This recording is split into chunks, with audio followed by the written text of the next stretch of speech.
Hi, welcome to the next video. Let's continue where we left off. So we were talking about 5.5 on exponential growth and decay. And so we talked about the relative growth rate, right? And we talked about the general solution to a differential equation dy dt equals ky, right? Okay, so here's an example. Let's just start with an example. Example, assume the world population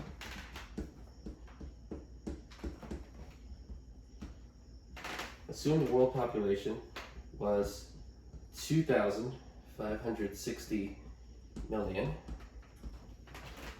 in 1950 and 3,040 million in 1960. And growth rate is proportional to its size.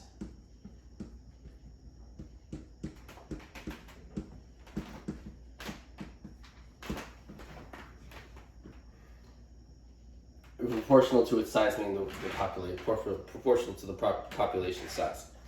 What is the relative growth rate?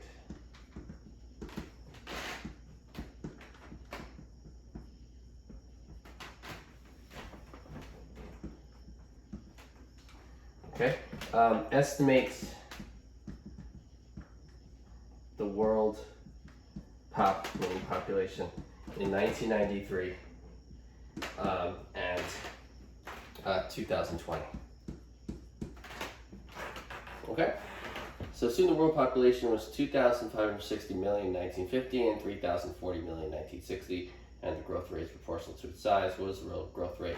Estimate the world population in 1993 and 2020. Okay, so solution. Okay, that whole problem.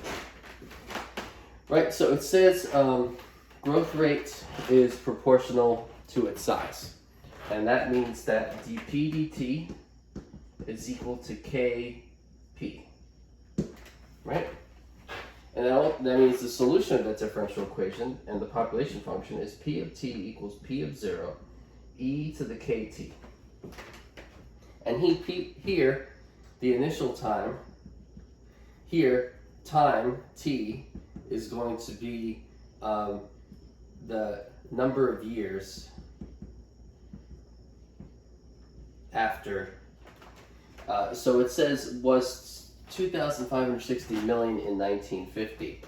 So that's our earliest year. So let's say t is the number of years after 1950, and p of t is the population at time t in millions.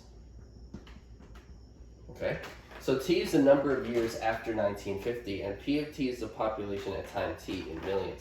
So if you're looking at a timeline here, the t equals 0 corresponds with the year 1950. And so it says the population is 3,040 million in 1960. And so t equals 10 is 10 years after 1960. Okay? And so we know that p of 10 then is p of 0 times e to the kt, well, where t is 10. But we know p of 10 is the population after 10 years, which is the population in 1960. So it's 3,040 millions. So that's equal to 3,040. Okay? The initial p of 0 is the initial population, which we started in 1950. And so that's 2,560 million. So this is 2,560 e to the 10k. Okay, so what we have here is that 3,040 is equal to 2,560 times e to the 10k. And we solve for k. So that implies that you're solving for k here. So let's do e to the 10k is equal to 3,040 divided by 2,560. And that implies if you take ln of both sides, the ln of e to the 10k, which is 10k, is equal to ln of 3,040 divided by 2,560. Okay? And therefore, k is 1/10 of that. So k is 1/10 times ln of 3,040 divided by 2,560. Okay, so that's K. And so the question, what is the relative growth rate? The relative growth rate is K, and it's that number. And so if you solve, if you calculate that in your calculator, you get that's approximately 0.017185. Okay, so that's K. That's the relative growth. K is the relative growth rate. The next question is estimate. So we solved that question right here. We found K. K is approximately 0.017185. The next question is estimate the world population in 1993 and 2020. So in 1993, that is 43 years after 1950. So the initial time we chose was 1950, and so 1993 is 43 years after 1950, and so that corresponds with t equals 43. And so what we want to do is find p of 43. So p of 43 is equal to p of 0, which is still the initial time, which is initial size, which is 2,560 millions, e to the 10 times k, which is this number, 0.017185. And so you calculate that. P of 43 is 2,560 times e to the 10 times k, which is 0.017185. And so you calculate that, and you get that's approximately 5,360. Okay, and that's in millions. So the estimate the world population in 1993, the answer is the population is 5,360 millions. So I don't want you to write the answer there normally, so I won't write it here now. Okay, so the answer is 5,360 million, or 5,360 million. Okay, so that's the world population in 1993. Then in 2020, that's 70 years after 1950. So 2020 is 70 years after 1950. So t equals 70. And so you want to find p of 70. And so that's equal to 2,560 e to the 10, e to the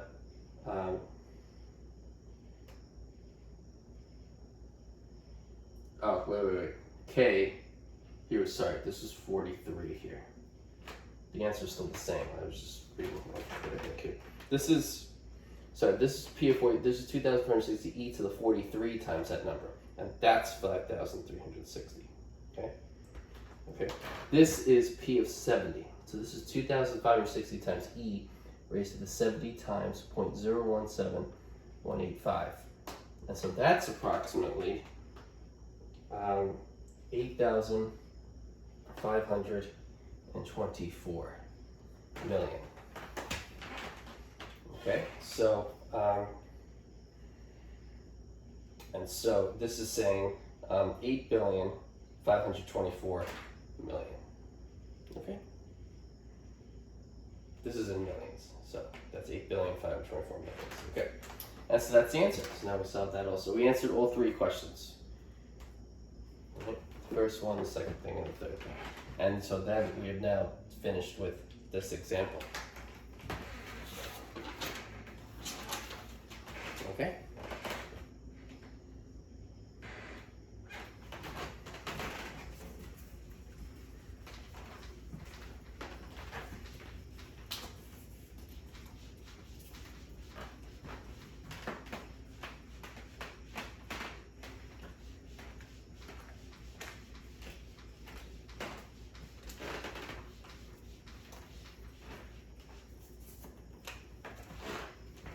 Okay, so next is radioactive decay.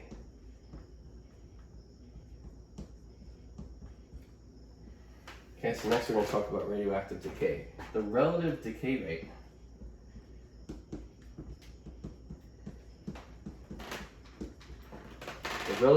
rate negative 1 over m dm dt,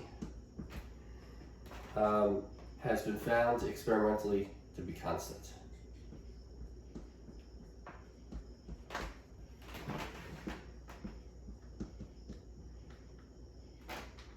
Okay, so the relative decay rate, negative 1 over m times dmdt, has been found to be constant. M is the mass and dmdt is the rate of change of that mass. Okay, it follows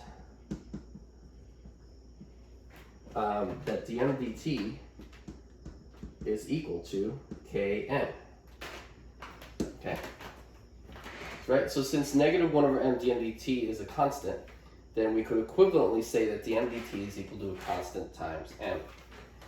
And therefore, the solution to this equation would be of this form. M of t is equal to m naught, the initial mass, times e to the kt, same k except. Okay, so the definition, the rate of decay is in terms of half-life.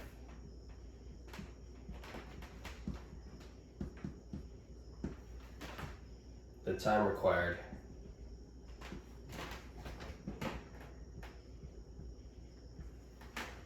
for half of a given quantity to decay.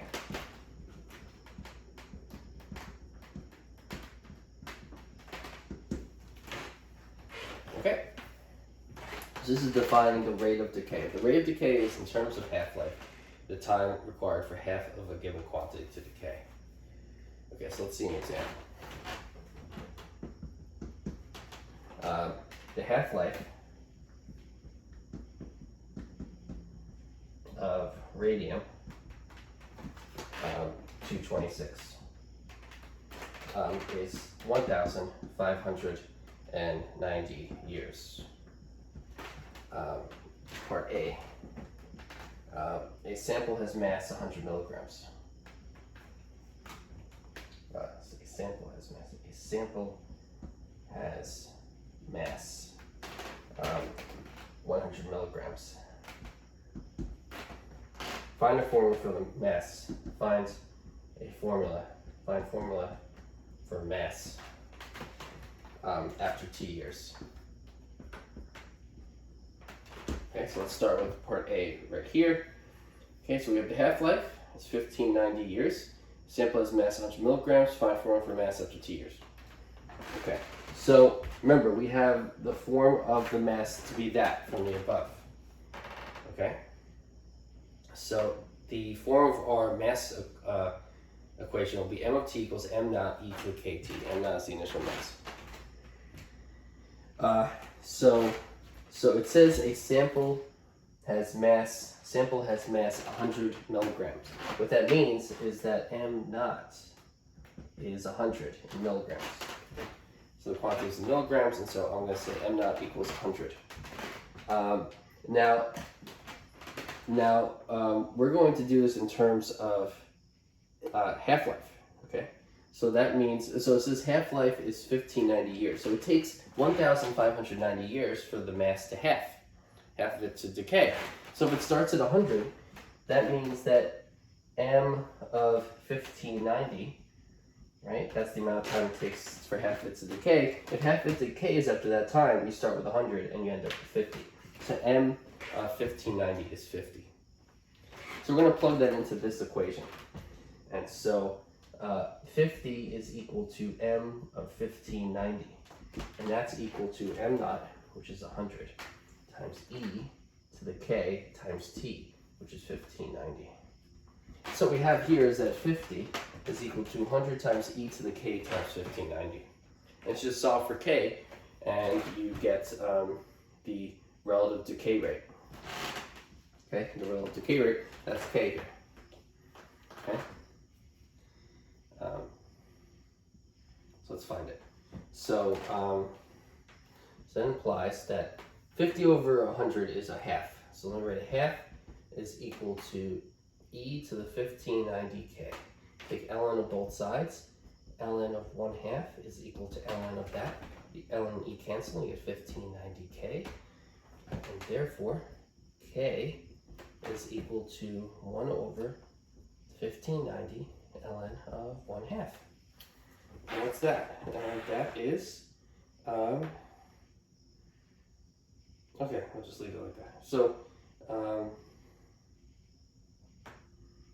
So another way to write it. So we won't use that equation again. I'm going to erase this. The top side more room. Part A. So K is that. Find form for mass after. So we have that K is equal to 1 over 1590 times ln of 1/2.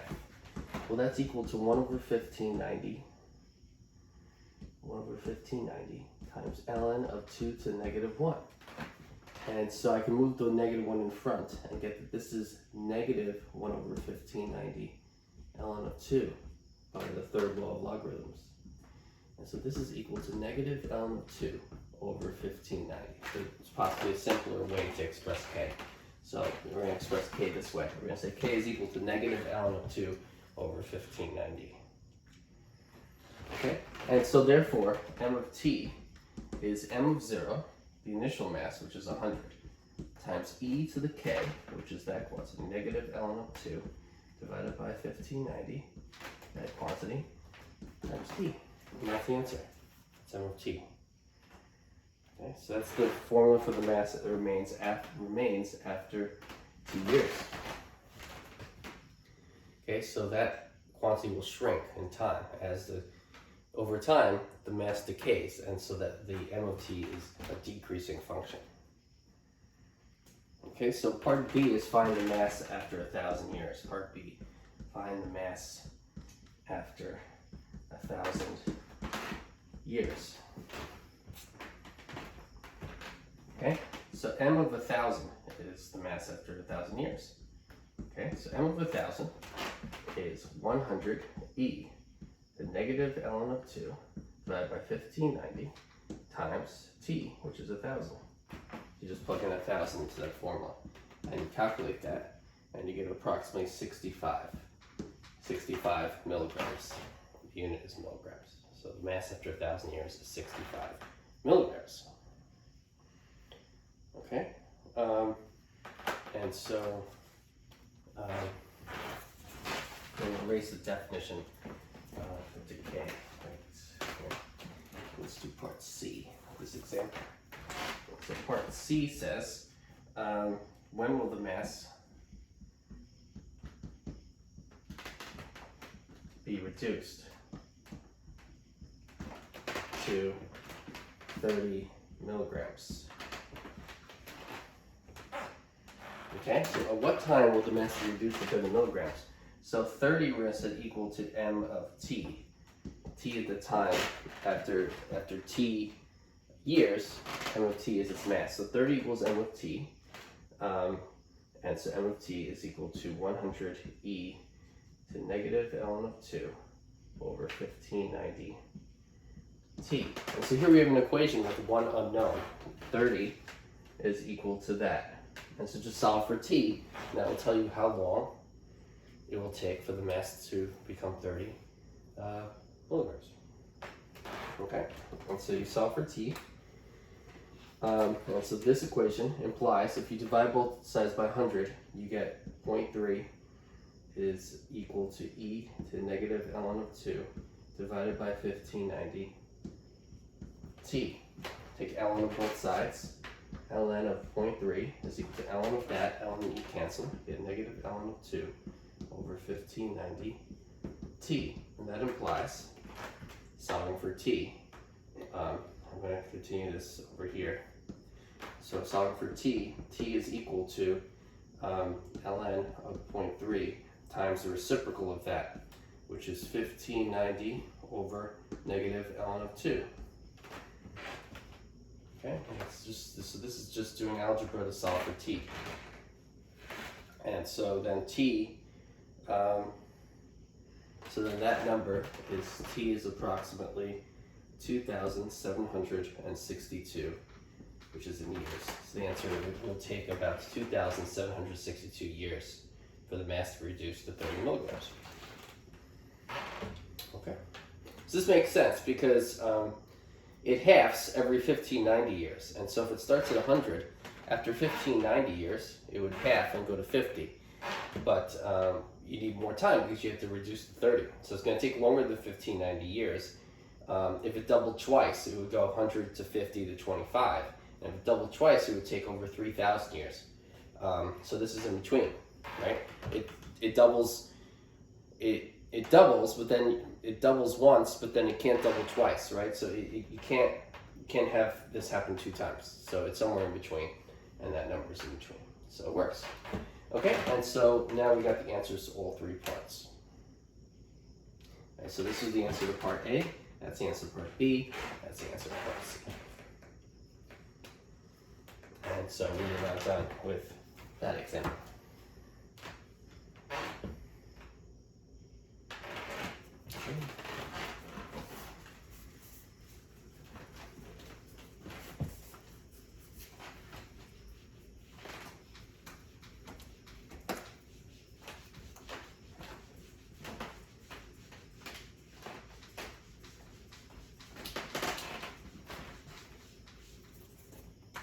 Okay, so next is continuously compounded interest.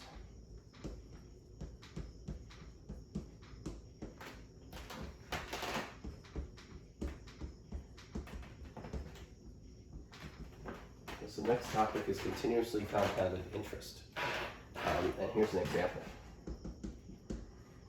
If $1,000 is invested at 6% interest,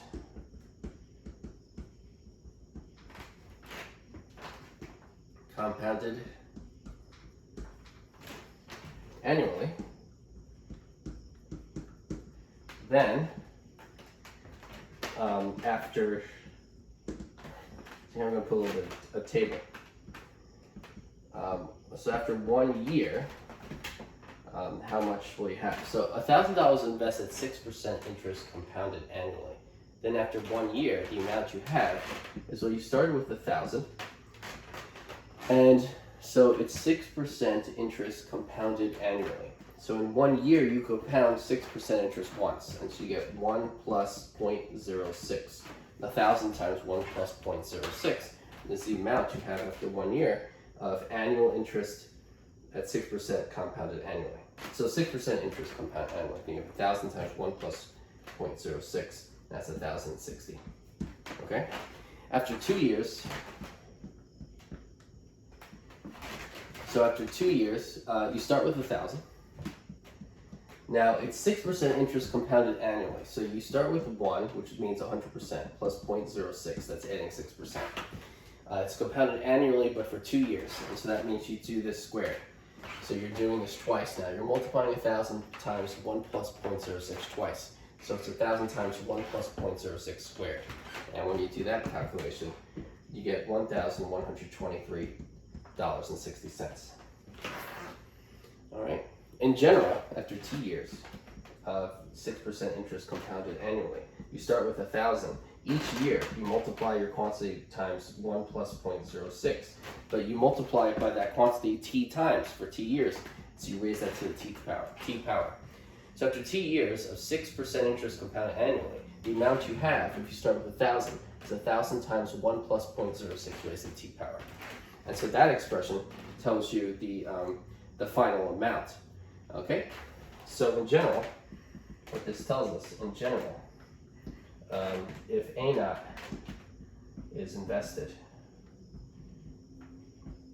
at an interest rate R, then after T years, it's worth A naught times 1 plus R raised to the t power. Okay, so you start with A naught, the interest rate is R, annual interest rate. After t years, you start with A naught, you multiply by 1 plus R t times, so it's A naught times 1 plus R to the t power. Okay? Okay? If an amount A naught has interest compounded n times per year,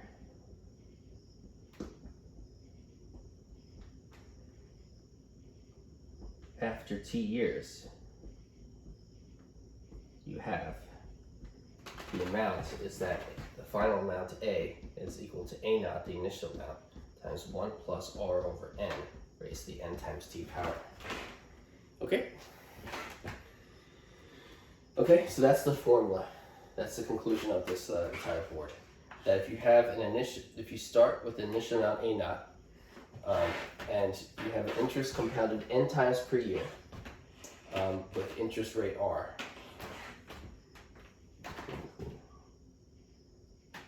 Okay, with the interest rate R, then A naught times 1 plus R over N raised to the N times T power is the final amount of A after those T years. It's just a matter of plugging in. You plug in the initial amount here, that would be the final amount. R is the interest rate. N is the number of times per year interest is compounded. T is the number of years. Okay? Okay, so that's the formula. So let me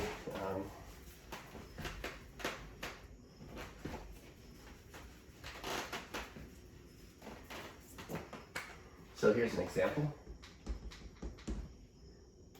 T equals 3, R equals 6%, which is 0.06. A naught is 1,000.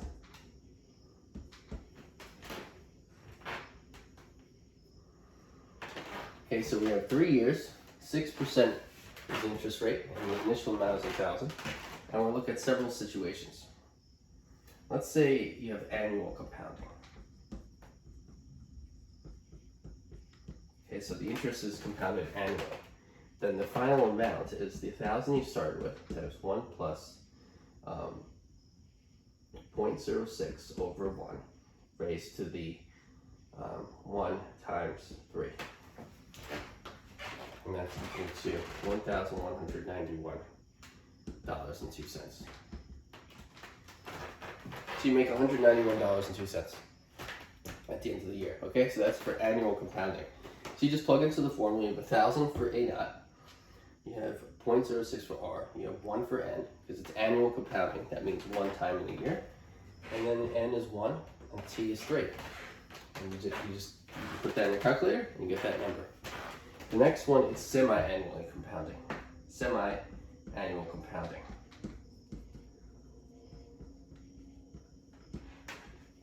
So semi-annual compounding is when compounding twice per year. So you have 1,000 times 1 plus 0.06 over 2 raised to 2 times 3. So now N is 2.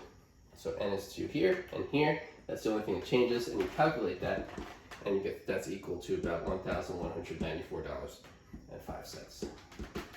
Okay? So if semi-annual compounding means twice per year, and so when you do that, you make a little bit more money. You make $3.03 more at the end of the year. So when you compound it twice as opposed to once, you make a little bit more. Okay? Quarterly compounding.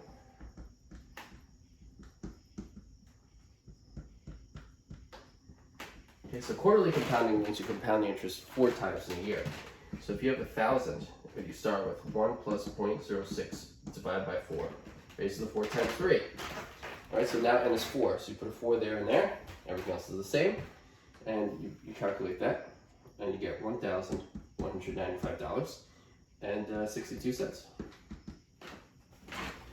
And so now, instead of compounding twice, you compound 4 times every year. You make an extra $1.57 from that.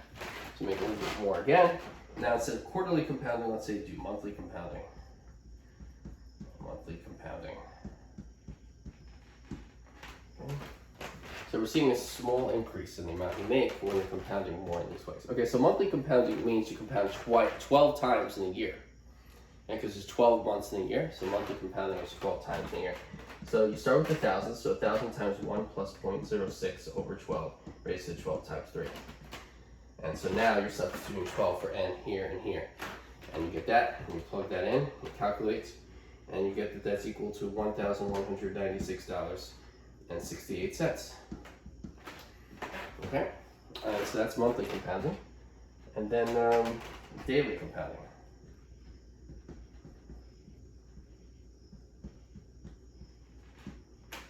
Okay, so daily compounding is that you compound interest every day, and there's 365 days in a year. So 365 days times each year. So you have 1,000 times 1 plus 0.06 divided by 365 raised to 365 times 3. And so now you calculate that, and you get that that's equal to $1,197.20. Okay, now you make a little bit extra again. So each time you make a little bit more because you're compounding more times each year. Okay, and so the conclusion we see is that as we increase n, the final amount increases.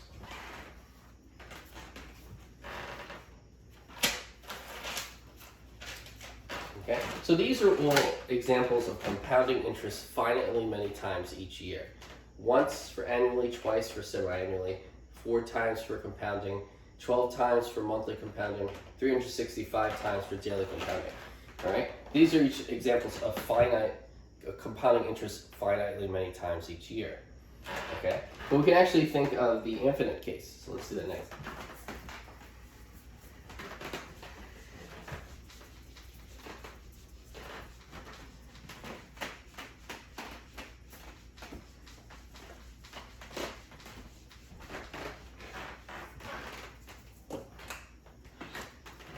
Okay, so letting n approach infinity, where n is the number of times you compound interest each year, right? So I'm going to let n approach infinity in that formula before, and so when you do that, we will be compounding continuously.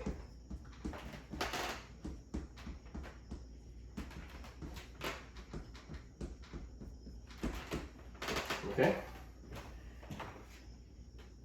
So we will be compounding continuously in that case. Remember, our original formula is A is equal to, and I could call A sub n, is equal to A naught times 1 plus R over n to the n times t. Right? Now we'll let n approach infinity of this expression. And now we're going to find an expression for the final amount when you compound infinitely many times, which is called compounding continuously. So we're going to say A of t is equal to the limit as n approaches infinity of A sub n, which is the limit as n approaches infinity of A naught times 1 plus R over n, the n times t power.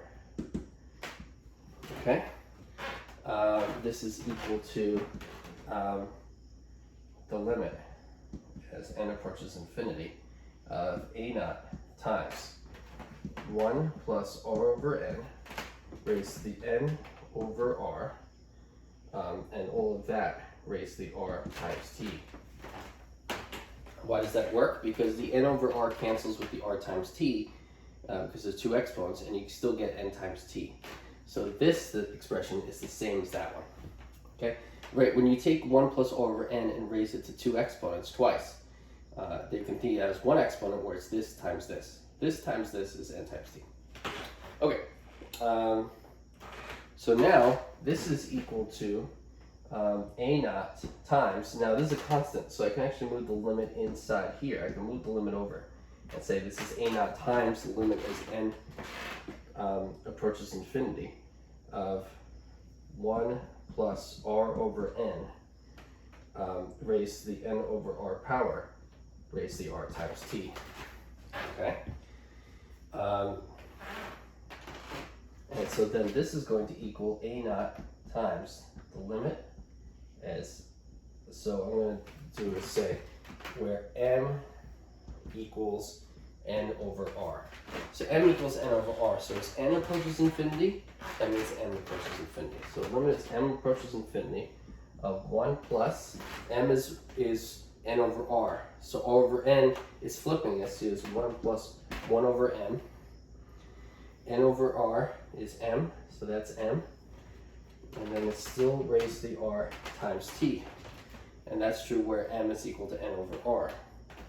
And this is equal to A naught times, well, remember before that this is E. Okay? Right? Note from before that E is equal to the limit as, I use a different letter here, but now I'm going to use m. Limit is m approaches infinity of 1 plus 1 over m to the nth power. And so E is equal to that limit. And so what we have in the bracket is that limit. That's E. So I'm going to substitute what's in the bracket for E. And that's equal to A naught times E to the RT. That's what I just showed is that A of T is equal to A naught times E to the RT. Okay? And so that is continuously compounding. That is compounding continuously. Instead of compounding once or twice or 4 times or 12 times or 365 times or some other finite amount, instead we're compounding infinitely many times. And the formula for that is that the final amount is the initial amount times E to the R times T. Okay, T is the number of years, R is the interest rate.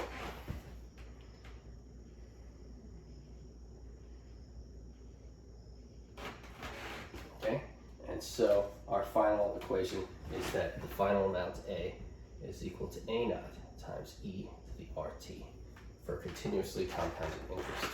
So you need to know that formula.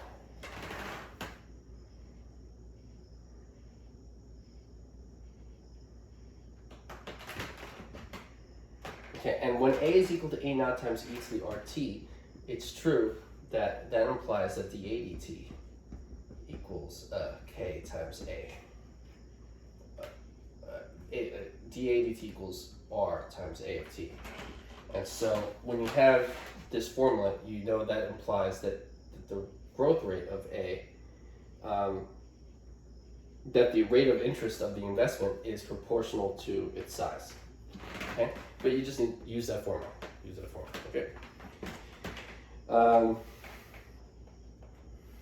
Okay, so this is the proof of that. Let's continue.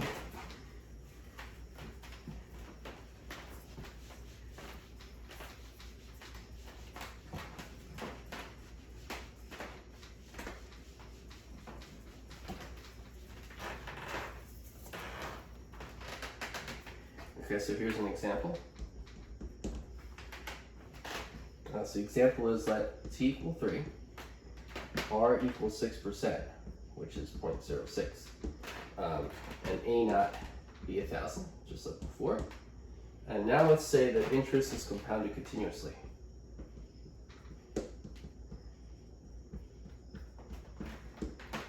Well, let's find the final amount. Okay, so let's find the final amount after 3 years with 6% interest rate. The initial amount is 1,000, compounded continuously. Solution. We're going to use the formula A equals A naught times RE times E to the RT. Well, that equals to A naught, which is 1,000, times E raised to the R, which is 0.06, times T, which is 3. So calculate that, and that's approximately $1,197.22. And that's it.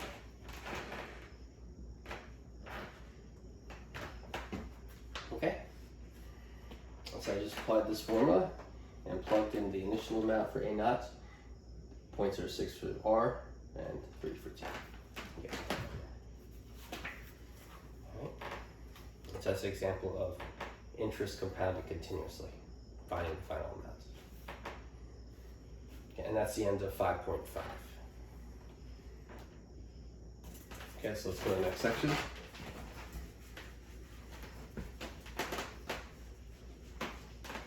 Okay, so 5.6. 5.6 is on inverse trigonometric functions. I'm going to just write inverse trig functions. Okay. Okay, so let's start off this topic with a note that the only functions with inverses are one-to-one functions. Okay, so the only functions that have inverses are one-to-one functions. Because the way we define inverse function is you can only do that with a one-to-one function. Okay, so trig functions though are not one-to-one functions. And so what we want to do is create inverse trig functions from functions that are not originally one-to-one. And so the solution is that we're going to restrict the domain of our trig functions.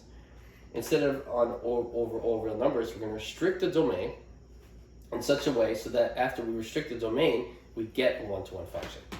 And then we can talk about the inverse trig function of the trig function after we restrict its domain. Okay? Okay, so let's look at an example. Let's create an inverse trig function for sine x.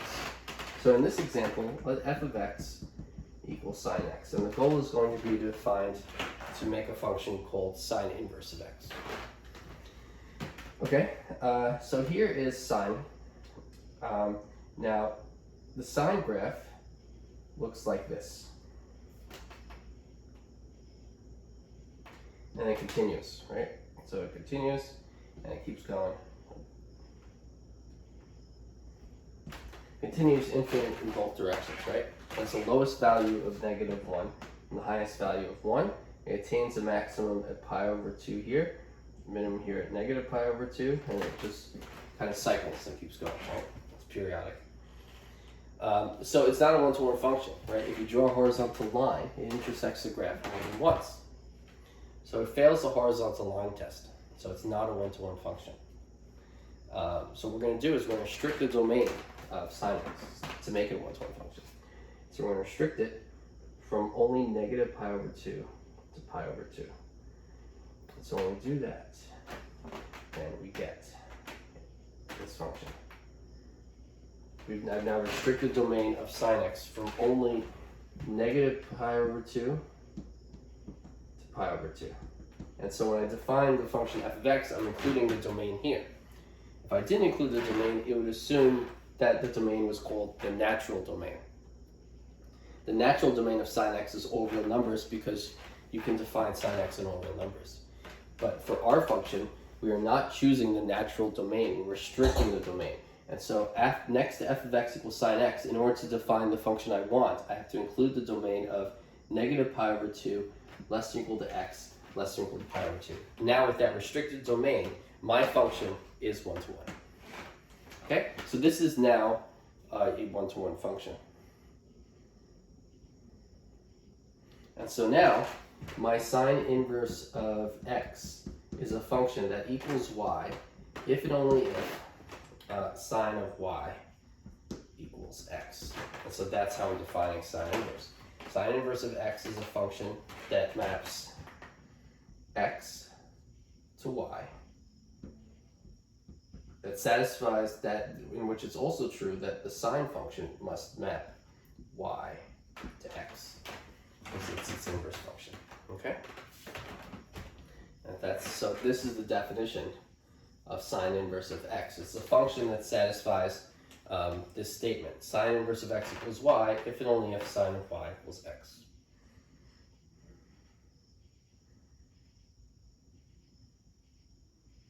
Okay. So sine inverse of x is the number between -1 and 1.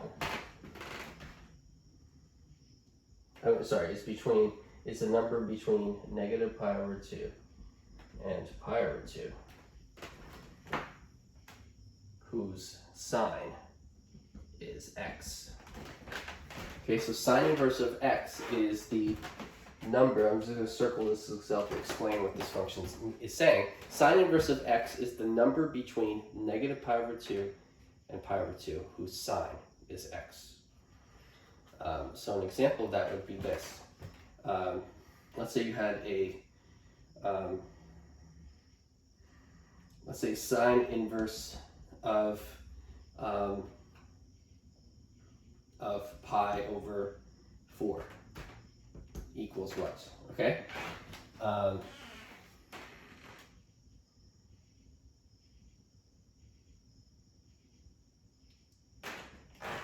Wait, no, sorry. Sine inverse of 1/2. Sine inverse of 1/2 is the angle whose sine is 1/2. Okay? That's an example. So an example of sine inverse is of a value of sine inverse is sine inverse of 1/2 is the angle whose sine is 1/2. So if you know radians, then that's pi over 6 radians. So sine inverse of 1/2 is pi over 6 radians, because sine of pi over 6 is 1/2. Okay, and so for that you need to know trigonometry from pre-calculus. Okay, so trigonometry from pre-calculus tells you the sine of different angles, and cosines of different angles, tans of different angles. Okay, and so knowing that the sine of pi over 6 is 1/2, you know sine inverse of 1/2 is pi over 6, because you know the angle whose sine is 1/2. That tells you what sine inverse 1/2 is. Okay.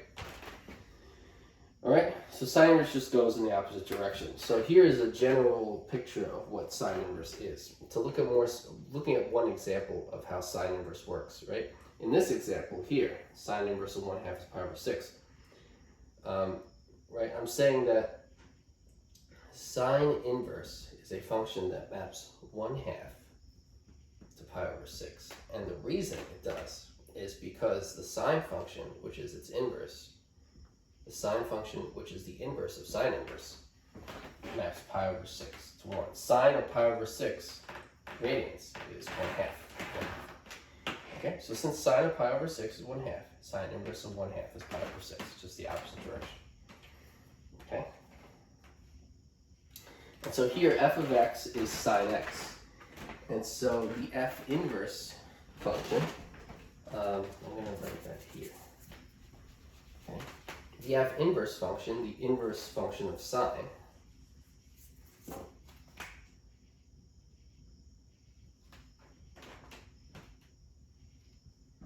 so f inverse of x is equal to the inverse of sine, which is sine inverse of x, or also known as arc sine of x. Okay, so f of x is sine x, and f inverse of x is sine inverse of x, which is equal to arc sine x. This is another name for sine inverse of x, arc sine x.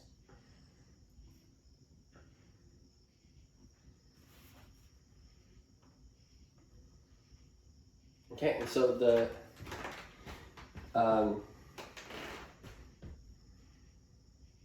right, so the domain of sine inverse of x is from -1 to 1. Okay, so sine inverse is a function from -1 to 1 to negative pi over 2 to pi over 2. Okay, sine inverse is the number between negative pi over 2 and pi over 2 whose sine is x. Okay, so that's the domain of sine inverse, and that's codomain of sine inverse.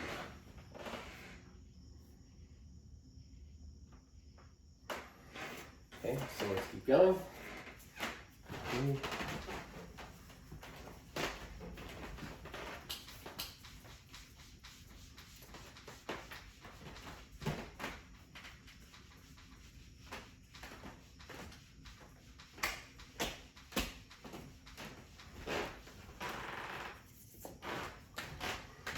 Example, evaluate.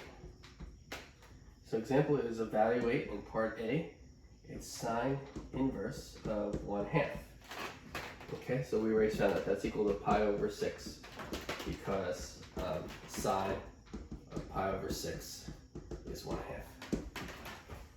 Part B is tan of arc sine of 1/3. What does that equal? Okay, so to get the answers to that question, you need to draw a triangle, which already hints to you just how this might be more difficult. And part B is more difficult than part A. Right? So now we're going to draw a triangle to find tan of arc sine of 1/3. So let's look at this angle in this right triangle, and it's called theta. Okay, and so tan of arc sine of 1/3. Let's say it's equal to tan of theta, where theta is arc sine of 1/3. Okay, so we're going to let the angle theta in this triangle be arc sine of 1/3. Okay, that means that theta is the angle of sine that gives you 1/3. So theta is equal to arc sine of 1/3. So what that's saying is that arc sine or sine inverse, what it does is it maps 1/3 to theta. So sine inverse or arc sine inverse, which is arc sine, just two different words for the same function. Arc sine or sine inverse maps 1/3 to theta.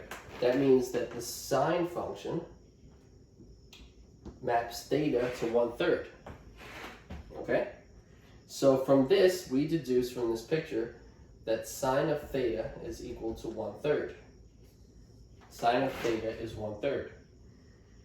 Right? Well, if you remember the expression SOHCAHTOA in trigonometry, it tells you that the sine function is the ratio of the opposite side of a right triangle. It's the opposite over the hypotenuse of a right triangle. So the ratio of the sides of that right triangle, the opposite over a hypotenuse, is 1:3. So the opposite to hypotenuse of that right triangle is a ratio of 1:3. And so I could let this side of the triangle be 1, and that side of the hypotenuse be 3. Okay? The goal is to find tan of theta. Tan of theta in this acronym SOHCAHTOA, it tells you that the tangent function is the ratio of the opposite side over the adjacent side. So this side over this side is the value of tan theta. Okay? So actually first, let's solve for, let me call this t, okay? So let's find t using the Pythagorean theorem. So that the Pythagorean theorem tells us that t squared plus 1 squared equals 3 squared. That means t squared plus 1 equals 9. That means t squared equals 8. That means t equals the square root of 8, which is 2√2. Okay? So t is 2√2 using the Pythagorean theorem. Okay, so the side of that right triangle is 2√2. So now tan of theta in trigonometry tells you it's the ratio of the opposite side over the adjacent side. So the ratio of the opposite side length over the adjacent side length to theta is 1/2√2. And so tan of arc sine of 1/3 is equal to 1/2√2. And then rationalizing that fraction, you multiply it by √2/√2. And so you get √2 over 1 times √2 is √2. √2 times √2 is 2. 2 times 2 is 4. So you get √2/4. And so the answer to part B is that tan of arc sine of 1/3 is √2/4. And we're done with that example. Okay?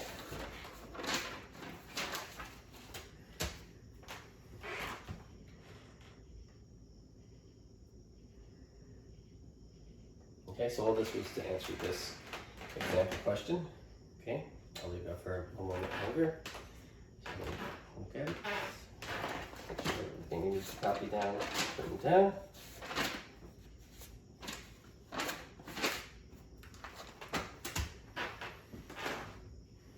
Okay, fine.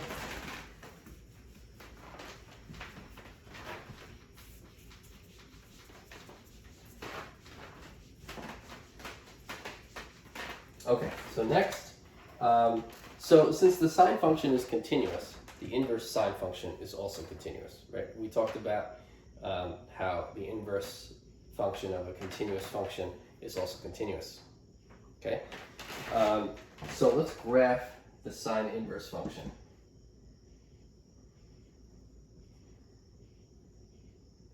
Okay, so if you take the graph of sine and you reflect it about the line y equals x, you get this graph. This is the reflection of y equals sine x about y equals x. And so this is from -1 to 1 of the domain, and the codomain is from -π/2 to π/2.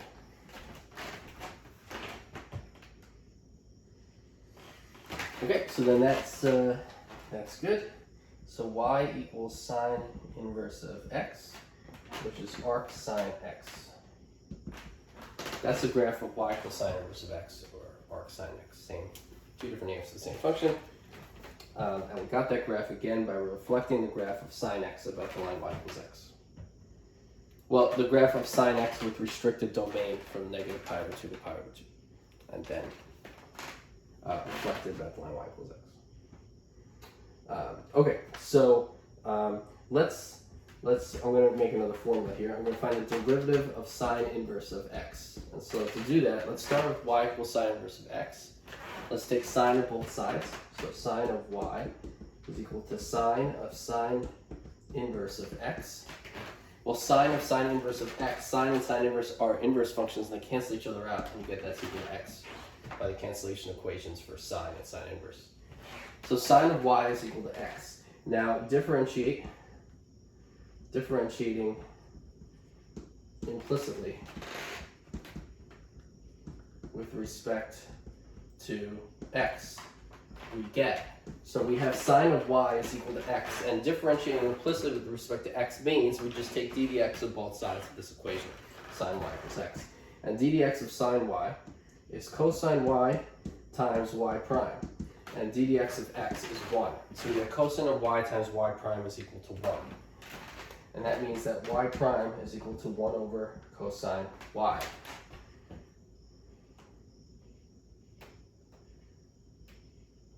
Okay, well, what's y? Y is sine inverse of x. So this is equal to 1 over cosine of sine inverse of x.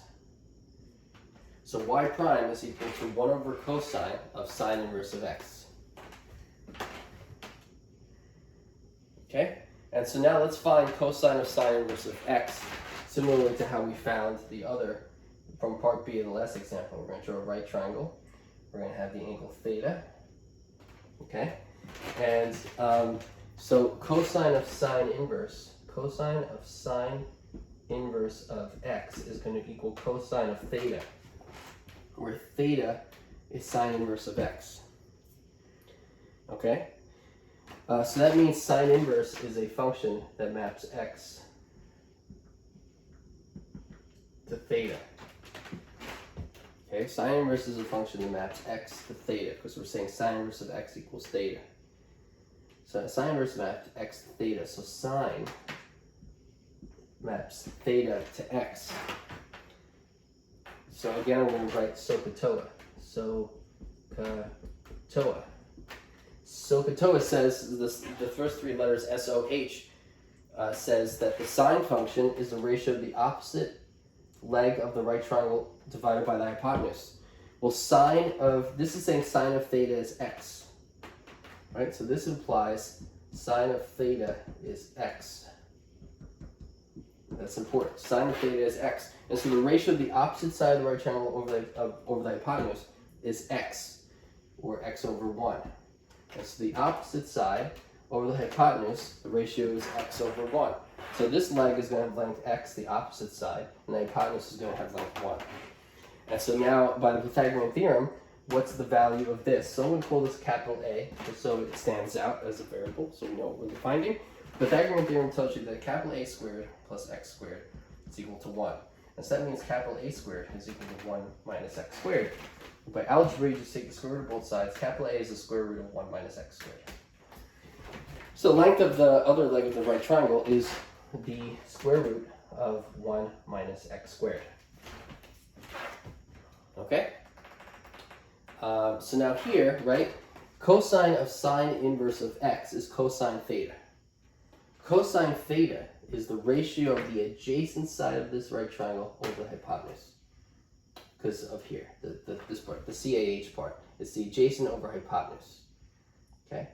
So adjacent over hypotenuse is the side length A over 1. That's the square root of 1 minus x squared divided by 1.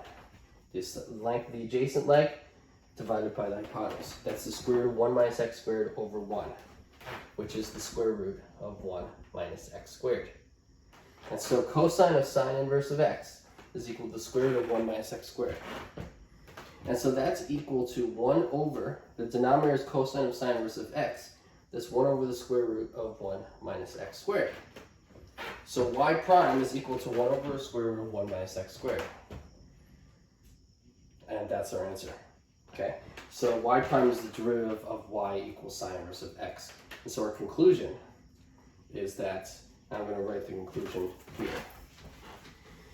Our conclusion is that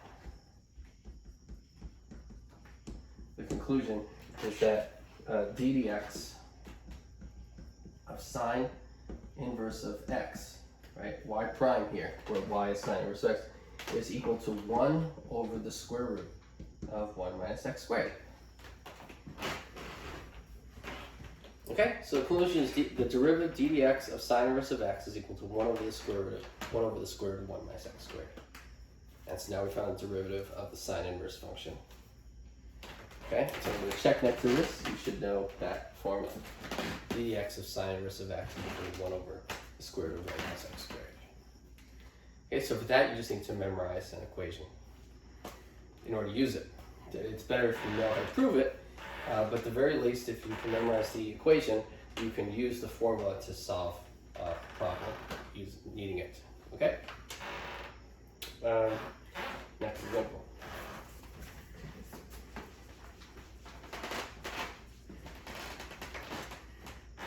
Okay, so that's the proof of that. This is the proof of that.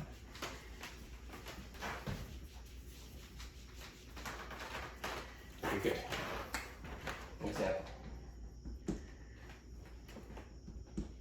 Example, let f of x equal to sine inverse of x squared minus 1. Find A, the domain of f. Okay, so the domain of f is the set of all inputs of f. Well, the domain of sine inverse, right? The domain of sine inverse is from -1 to 1. So -1 is less than or equal to x squared minus 1, less than or equal to 1. Okay, so the domain of sine inverse is between -1 and 1. And so the thing you input into sine inverse has to be between -1 and 1 inclusive. So we get those two inequalities. Okay, so that implies that when we add 1 to everything, you get 0 is less than or equal to x squared, less than or equal to 2. I just added 1 to each thing. Adding 1 to this, you get 0, x squared, 2. So x squared is between 0 and 2 inclusive. And when you take the square root, you get that 0 is less than or equal to the absolute value of x, less than or equal to the square root of 2. Okay? When you have a quantity like a squared, and you take the square root of it. When you take the square root of a squared, you don't get a, you get the absolute value of a. So here, when you have 0 less than or equal to x squared less than or equal to 2, if you take the square root of everything, the square root of 0 is 0. The square root of x squared is the absolute value of x, and that's less than or equal to the square root of 2. So the absolute value of x is between 0 and 2, and put the square root of 2 inclusive. But that implies that x is greater than or equal to negative square root of 2 and less than or equal to positive square root of 2. And so that's the actual range of values for x. So the domain of f,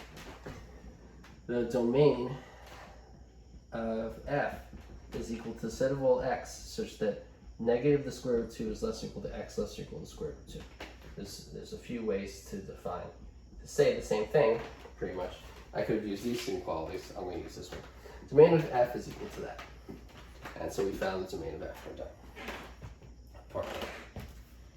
The main trick is that the domain of sine inverse is from -1 to 1.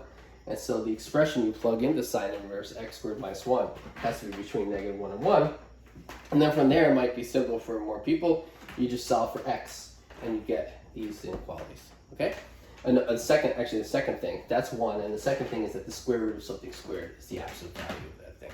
So when you take the square root of x squared, you get the absolute value of x, not x. Those two things, those two tricks, make that problem much easier. Okay, that's part A. Part B. So f prime of x. We want to find f prime of x. Let me write the problem. Find f prime of x. Okay. So f of x is that we have d dx of sine inverse of x is 1 over the square root of 1 minus x squared.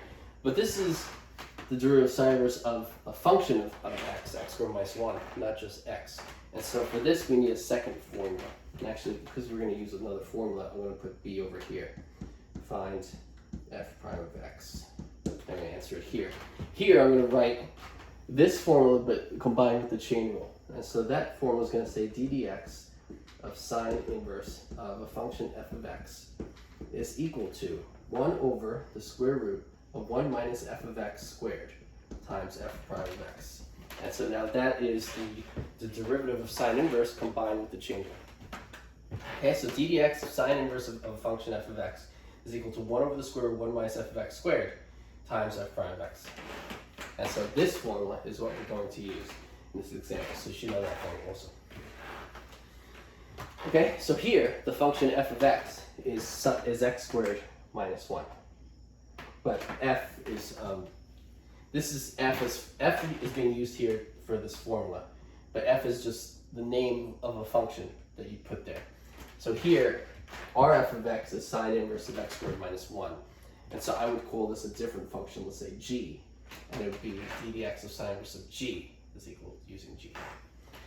So f prime of x, using that formula, it's pretty simple. It's just 1 over the square root of 1 minus that function squared, right?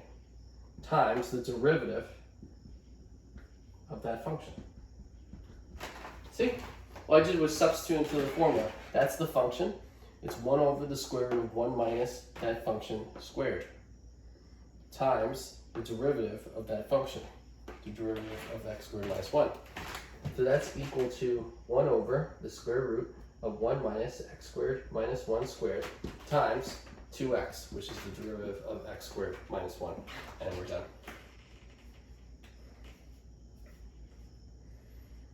Okay, and you can simplify this expression and make it look a little nicer and simpler, but if you wrote that, you'd be right. Okay, that is the derivative of f.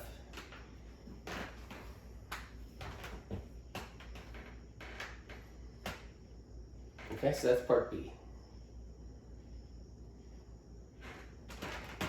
Okay, so let's do part C.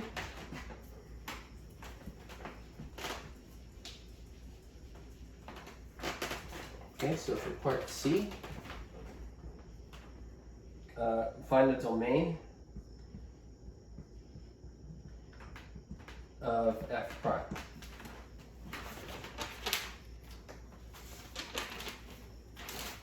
Okay, so find the domain of f prime. And so, so if we say 2x squared,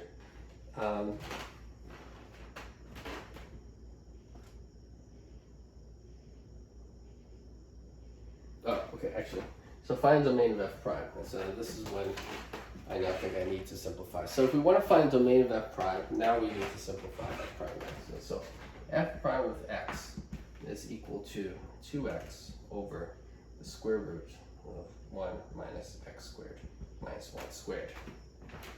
And that's equal to, well, x squared minus 1 squared. 1 minus x squared minus 1 squared. Let's find what that is and plug into the square root of that. So 1 minus x squared minus 1 squared is equal to 1 minus x squared minus 1 squared, which is x squared minus 1 times x squared minus 1. I'll write this out for you. This is equal to 1 minus, you multifoil out, x squared times x squared is x to the 4th. X squared times minus 1 is minus x squared. X squared times minus 1 is minus x squared. Minus 1 times minus 1 is plus 1. And so you get 1 minus x to the 4th minus 2x squared plus 1. Okay, so 1 minus x squared minus 1 squared is 1 minus, in brackets, x to the 4th minus 2x squared plus 1. Okay, and you can distribute that minus sign. And so I'm going to do that here.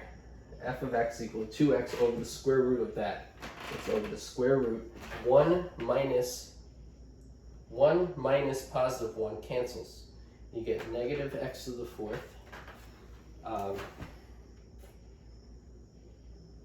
You get negative x to the 4th. And then you get minus 2x squared. You get plus 2x squared. Okay? And so what's that equal to? That's equal to 2x over the square root. I'm going to switch it. I'm going to do 2x squared minus x to the 4th. Okay? So that's f prime of x. So I'm going to simplify f prime of x and say f prime of x is equal to 2x over the square root of 2x squared minus x to the 4th. Okay, so you don't need b, find the prime of x, we just simplified it. So now let's focus on part C. So we want to find the domain of this function. Well, the only thing that restricts the domain of this function is what's inside the square root. The only thing that could go wrong with this expression is if what's inside the square root is 0 or negative. We need what's inside the square root, 2x squared minus x to the fourth, to be strictly positive, because you can only take the square root of something in the denominator if it's positive. You can't take the square root of a negative number, we're in reals, and you can't take the square root of 0 because it's in the denominator. You can't have the denominator be 0. So 2x squared minus x to the fourth and the square root in the denominator has to be strictly positive. And so let's solve for x. We have x squared times 2 minus x squared. That's strictly positive. And I factored out the x squared. That was the greatest common factor of 2x squared and x to the fourth. So you get x squared times 2 minus x squared is positive. Now x squared is always positive, or 0, right? Well, so in order for this to be positive, x can't be 0, right? But also, x squared is then always positive. So 2 minus x squared is going to determine the sign of this expression. If 2 minus x squared is positive, then a positive times a positive is positive. If 2 minus x squared is negative, a positive times a negative is negative. So the sign of 2 minus x squared is also the sign of 2x squared minus x to the fourth. Okay, so now 2 minus x squared is positive. That implies 2 is greater than x squared, adding x squared to both sides. And so just writing this another way, x squared is less than 2. That implies that the absolute value of x is less than the square root of 2. So just take the square root of both sides. And so that implies, so then the answer,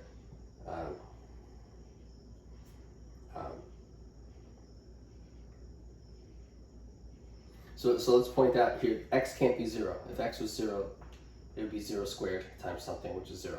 So x is not 0. And the absolute value of x is less than square root of 2. And so the domain of f prime is equal to set of all x such that x is not equal to, and the absolute value of x is less than square root of 2.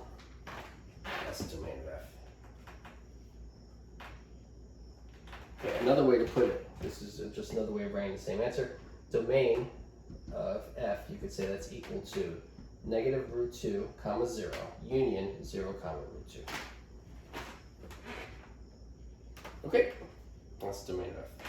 This might be an easier way to look at it because it's using integral notation. It's easier to visualize the answer. Okay, these are all the x values between negative root 2 and 0, not including the endpoints. This is the all reals between 0 and root 2, not including the endpoints, and so this does not include 0. Okay, so that's the answer to what's the domain of f prime. F prime is that. Okay, and so that finishes that example. Okay, so so this is studying sine inverse. And so next class we'll be looking at cosine inverse, and we'll also be looking at tan inverse. Okay, so we'll look at tan inverse also, and so there'll be corresponding equations for. We'll find cosine inverse, we'll find tan inverse, we'll find their derivatives, and we'll do a few more examples. Okay, and so this is the last section of chapter 5. And so we'll be finishing chapter 5 in the next video. Thanks for tuning into this one, and I'll see you soon.